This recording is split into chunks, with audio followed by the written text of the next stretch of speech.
right, let's welcome the winning team of LIV Golf Chicago, Stinger GC, and the individual champion, Dean Burmester. Double victory here in Chicago for Stinger. Well done, guys. Dean, I'm going to start with you. Congratulations on the win. Can you just take us through your day going head-to-head with Josele and John and that winning moment during the playoff on 18? Yeah, obviously had the dream start, didn't I? 3 over through 3. So I'm not going to lie, I tend to get down on myself, and in that moment, I got a lot more to fight for than just a golf tournament. So for me, it was about hanging around. I made a great up and down on 4, and then great birdie on 5, and that was kind of me going again. And then I had loads of chances that I didn't make, left a lot of putts short. But yeah, both boys birding the 18th, I kind of knew I had to make my putt on 18 to win it in regulation, and then just lagged it up there. So, but yeah, both of them made their putts, and then, but actually got kind of lucky actually with my tee shot there, stopping in the rough, kind of gave me a fuller shot in, and got the perfect little right bounce, and it went to 6.5 feet or whatever it was, and read it right to left, and I went right to left, and then went right and lipped in. So I was halfway through a fist pump, and then I had to pause and then have a second go at it. But yeah, I mean, the moment after the emotion of trying to win a golf tournament there's nothing sweeter than that. And then to have these two boys on the ends to kind of do it right behind me, and all 3 of us to birdie the playoff hole is special. With this win, you've moved up to 4th in the individual standings, now just 23 points behind Bryson, heading into Indianapolis. What does it mean to you to be in that position with just one event to go of the season? Yeah, it's I had a great start to the year and then kind of had a dip in the middle, but for me, it's awesome to kind of have a chance to crack that top 3 going into next week. It's a goal of mine to try and improve every year, and I had a good season last year, and I've improved on it this year now after this. So I'm really happy. I'm excited to see if I can chase him down, and I know the big guns will be bringing their top stuff. I don't know what's happened right at the top, but I know I've got no chance at that, so I'm going to try and finish as high up as I can. Louis, captain, how proud are you of Dean's performance this week and the team's performance as well to get the double here in Chicago? It's your first team win since Tulsa in 2023, which is 31 events ago. Yeah, we just heard that stat. Yeah, I mean it's a long time ago. I always felt like we played a lot better than on a lot of weeks, but then that last day someone just pipped us. But yeah, it was nice to go into today. I thought, there was going to be that extra pressure on Dean, obviously with John just right behind him. And I saw his start and sort of, buckle down a bit to see if I can get something done, because the other 2 days wasn't very good. But yeah, the boys played well the whole week. And at the end there, for him to get that win, and then for Charles and Brandon to hit those 2 world-class shots into 18 was very special, and it was very relieving for me to watch. Feels like Stinger came into Chicago on a bit of a high. You had the 3rd place finish in the UK, and we also announced that LIV Golf will be coming to South Africa next year. Can you just describe what the reception has been like about that announcement back at home, and has that given you guys a bit of an extra boost? Yeah, definitely. I think we've sold 31,000 tickets so far already. I think it was a record 10,000 tickets in the first 24 hours. I think our country is a massive sporting country, and they will love this field to watch it there in Stein City. So we're all very excited, and it's I think we're definitely feeding a little bit off knowing that we're going there and going to play in front of our people. So we're very excited. Brendan, you've been battling a wrist injury the past 18 months, but you've really shown some strong form. 4th in Andalusia, 5th this week. How satisfying is it for you to be, seeing that hard work come to fruition and competing again at the highest level? Yeah, it's been a tough, year and a half. Obviously not easy coming back or coming off of an injury like that. Not that it's off of it. I'm still going on with it. But I think off season is going to be needed. So that's good. But it's nice to be playing some good golf and doing what we're doing best. I know we're 4 great friends. We get along on and off the golf course. We had a hell of a week here. We stayed in the house, and this is the type of golf that I know that the four of us can play. We should be contending week in and week out to win these tournaments. And I know it's been a while, but it's been a long time coming. Just moving on to that team playoff, you and Charles coming in clutch there with 2 birdies to get the job done. Can you just take us through that playoff and what it means to you to get it done like that? Yeah, it's you can't ever relax in those moments. I told Charles afterwards, it's like you knew one of them were going to make one of those putts. Although we, 6 foot and a 1 foot, you knew one of them going to make it, and the pressure was going to be back on yourself, and there you go. But it was just great to get up there, seeing Burmy, getting over the line in the individual and giving us that little bit of extra motivation to get it done, and obviously the captain putting his faith in us to get it done as well. So that was great, and obviously just very relieved to pull it off at the end of the day. And Charles, just your thoughts as well, being part of that playoff and being able to get the win here this week for Stinger. Yeah, it was great. Again, it was just nice watching Dean in front of us. You can see all the hard work that he's put in, and like you said, he started off well the season, and then really middle of the season struggled. And you can see we all when you go through these tough times, it's not easy. And then I was so happy for him when he made that putt. So that was great. That already sort of I think freed me and Brandon up. That there's from a happiness point of view for the team, and we both hit great shots off the tee and second shots in there, so set ourselves up for those 2 birdies, it was nice to get it done. Over to you, Mike. So Dean, obviously you had a very emotional reaction when you sank the putt, but afterwards you were kind of off to the side, and I think you were looking at your phone, and you seemed to be very emotional. What was kind of going through your mind, and why was this one like really special? It seemed like. Honestly, there's been enough going on in my life off the golf course and away from golf. I'm not going to comment further on that, but the stuff that I've had to go through and pull through, it is a lot more difficult than a lot of golf tournaments that you'll play, but it certainly affected my emotional capability out there in golf. I mean, these guys know that I can get pretty hot-headed more than most, and it was certainly showing itself towards the middle of the season. I think I had high expectations to do well because I had a good start, and then obviously that didn't go into fruition. I just kind of eased off and fell into the background a little bit, and then JCB was a big turning point for me. I kind of felt it in Virginia. My wife did something amazing, finished a 90-kilometer, which is like a 60-mile marathon in 9.5 hours.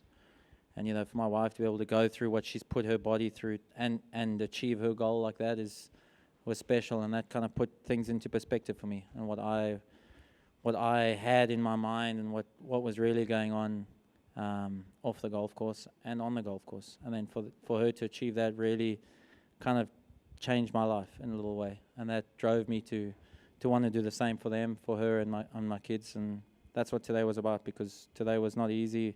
It's probably the worst I've played in a little while, certainly in the beginning, in a while. But then just to kind of hang on and have Jason back me like that was great. And we've been through a lot, so it was really emotional. You're right. What was that lie like on the second shot there in the playoff?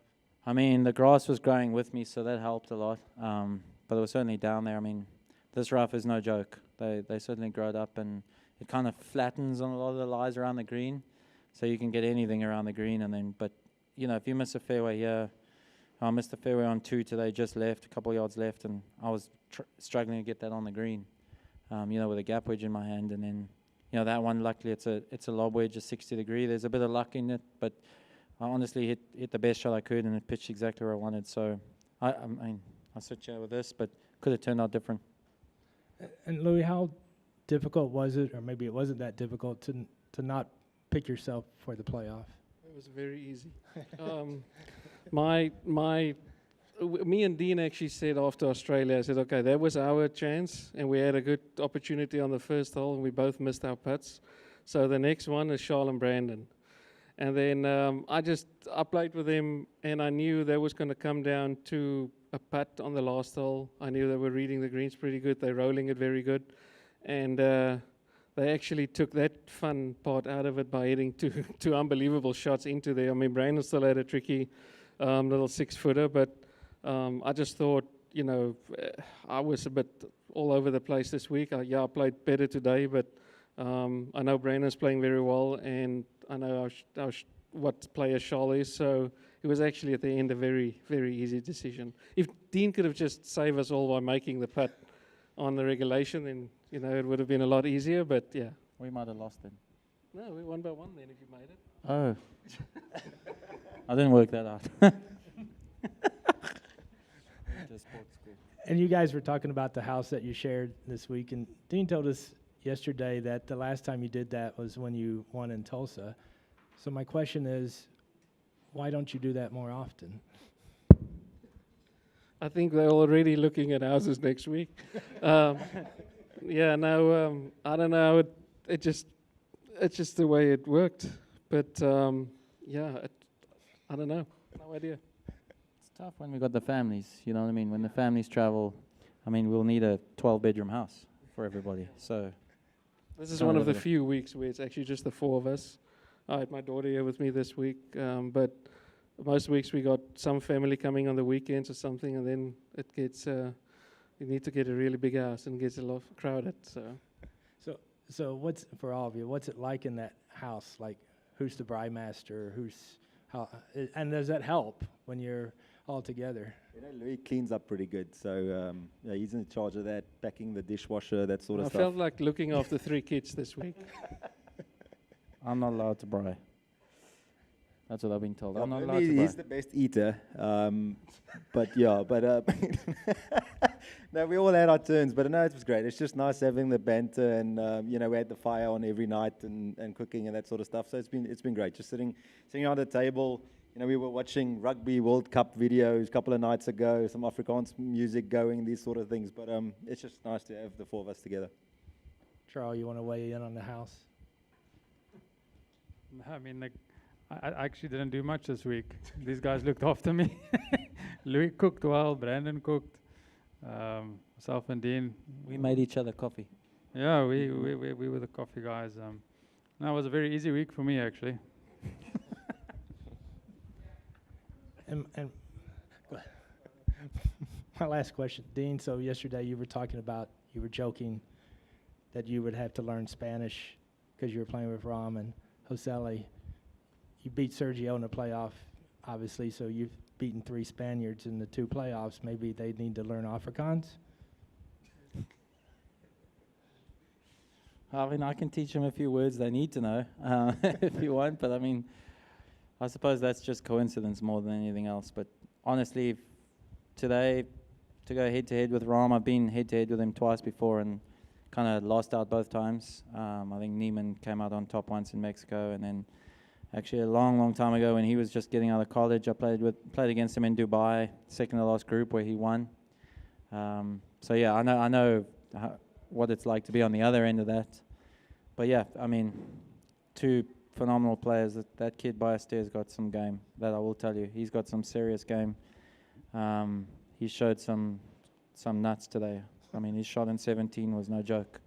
Straight at the flag. It looked like it was a 2 all day. It could have been a 1. And then unfortunately missed that putt. And then to hit that shot in on 18, under that kind of pressure, you don't see kids that do that very often. So yeah, for me to come out on top was awesome. So Afrikaans won this time, but we'll see what happens next time. Very lekker. Brandon, can you talk a little bit about the highs and lows of golf? Last month you were worried about, relegation and all that stuff, and now you finished in the top 5, 2 of the last 3 events, and now you're holding the team trophy. How are the highs and lows, and how do you deal with that? Listen, it comes in life. It's not just in sport. I think as an athlete, you just keep believing, you keep grinding, you keep thinking the big thing is just around the corner. I think in golf, it's making one putt, making one good swing, and you get a feeling, and then you go. But for me, I felt that the last couple of months since Mexico, I felt that I've been swinging better. I've been playing better golf, and the guys have always been behind me. But it's nice knowing that Charles mentioned a few times you can see the ball flights back and these sort of things, and all those things just help you believe in yourself even more. And and then you just keep going. And one good week in Andalusia was amazing. I know you kind of go to the mindset to that place knowing that it's tough. So you only have to beat half the guys that's out there because half of them don't want to be there anyway because it's so hard. And then obviously played well, and then coming out to these weeks just riding the form a little bit. But obviously now it's great to have gone through all those things. It's tough when you have to, but I know it makes us stronger at the end of the day. But now it feels a lot more. It feels a lot nicer knowing that what I'm capable of doing and what I've achieved in this little stretch so far. And Dean, kind of a similar question, but in the context of this round specifically, you don't see a lot of times where a player will bogey their first 3 holes and go on to win. How did you kind of fight through that, and what was your mindset after that third bogey?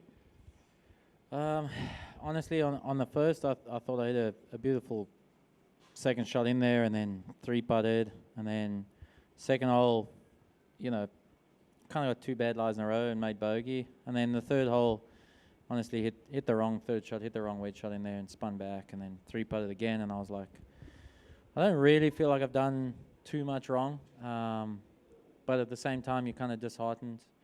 The other guys, I've let everybody in, basically. I've let the whole field in 3 holes.